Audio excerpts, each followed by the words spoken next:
माननीय मुख्यमंत्री देवेंद्र फडणवीस साहेबांनी जी कमिटमेंट केली होती IT पार्क सोलापूरला, त्यानिमित्तानं त्यांच्या नेतृत्वाखाली आता IT पार्क उभा राहतोय आणि त्यामुळे त्यासाठी लागणारी जागा ही आता आपण विनामूल्य MIDCला हस्तांतर केलेली आहे. मला वाटतं बऱ्याच दिवसाची सोलापूरकरांची मागणी पूर्ण होते, त्याचा आम्हाला आनंद आहे. तर देशभरामध्ये एक आंदोलन सुरू आहे, जे सगळे रस्त्यावरती उतरलेली पाहायला मिळते काँग्रेसच्या पाठीमध्ये. आंदोलन कसं पाठवलं? मी कालही त्याच्यावर बोलताना सांगितलं की आता ज्या हेतूसाठी आंदोलन सुरू झालं होतं, श्री वांगचूक यांनी उपोषण सुरू केलं होतं, त्यांनी आता स्थगित केलं. सरकारने बहुतांशी त्यांच्या मागण्या संदर्भात आता कार्यवाही सुरू केली. काही बाबतीमध्ये सरकारने आश्वासन दिलेलं आहे कार्यवाहीबद्दल.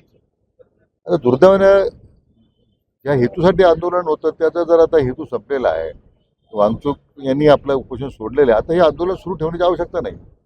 परंतु मी काल माझी भूमिका स्पष्ट केली की विद्यार्थ्यांचं जे आंदोलन आहे, त्यांच्या काय मागण्या आहे, सरकार नेहमी सांगतं आमची दारं खुली चर्चेला. परंतु दुर्दैवानं आज त्या विद्यार्थ्यांच्या आडून काही देशविरोधी प्रवृत्ती आता शिरत आहेत. काही राजकीय पक्ष आपल्या राजकारणाच्या पोळ्या भाजून घेण्याचा प्रयत्न करत आहेत, आपला राजकीय स्वार्थ साधण्याचा प्रयत्न करत आहेत. विद्यार्थी आंदोलकांना माझी या निमित्ताने मी काल आवाहन केलं की ही सगळी जी राजकीय पक्ष आज आपल्या स्वतःच्या अस्तित्व झरपड करू पाहत आहेत आंदोलनाच्या माध्यमातून, त्यांना पहिल्यांदा बाजूला करा. राजकीय पक्षाच्या हे आंदोलन जेव्हा सुरू झालं, हे पक्षविरहित आंदोलन होतं. मला वाटतं सरकारच्या भूमिका सरकारने स्पष्ट केली आहे. आता जी मूळ मागणी होती नीटबद्दलची किंवा त्या संदर्भातली, आता त्याचं आश्वासन मिळालं आहे. राजीनाम्याच्या मागणीवर ठाम आहे की धर्मेंद्र प्रधानांचा राजीनामा झाला पाहिजे. सरकार या सगळ्यामध्ये अँटिसिपेट करायला चुकली असं वाटतंय आंदोलनाकडे? नाही, मला वाटतं की आज जे आंदोलनामध्ये जे आज पाकिस्तानच्या गोष्टी दिल्या जातात, 370 कलम जे आपण रद्द केले आहे ते पूरत करण्याबद्दलचं त्या घोषणा होत आहेत. आज घोषणा देणारे कोण आहे त्या आंदोलनामध्ये? आज म्हणून म्हटलं की हे आता आंदोलन पूर्णतः भरकटलेलं आहे.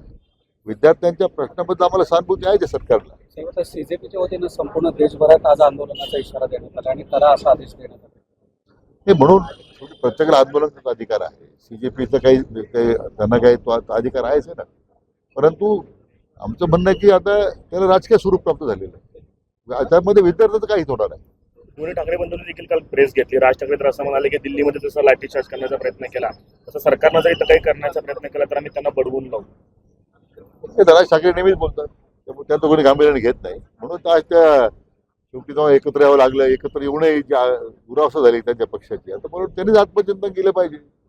लोक जर तुम्हाला बाजूला करताय तर तुम्ही कोणाला बाजू करणार आहात? पण त्या काही आंदोलक विद्यार्थ्यांकडून पत्रकारांना देखील टार्गेट केलं जात आहे, हिणावलं जात आहे, चिडवलं जात आहे. हे आता पहा ना, किती पोलीस कर्मचारी अधिकारी जखमी झाले, दगड आले कुठून?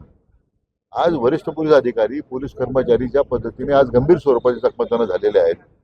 म्हणजे आंदोलन हिंसक वळण लावण्याचा प्रयत्न कोण करतंय? ही जी घुसखोरी आंदोलन झालेली आहे, मग त्याच्यामध्ये पोलीस असतील, पत्रकार मंडळी असतील, त्यांना सुद्धा आज त्या पद्धतीने धक्काबुक्की होते. म्हणून आंदोलन भरकटलेलं आहे. आता विद्यार्थी हिताचं आंदोलन राहिलेलं नाही आहे.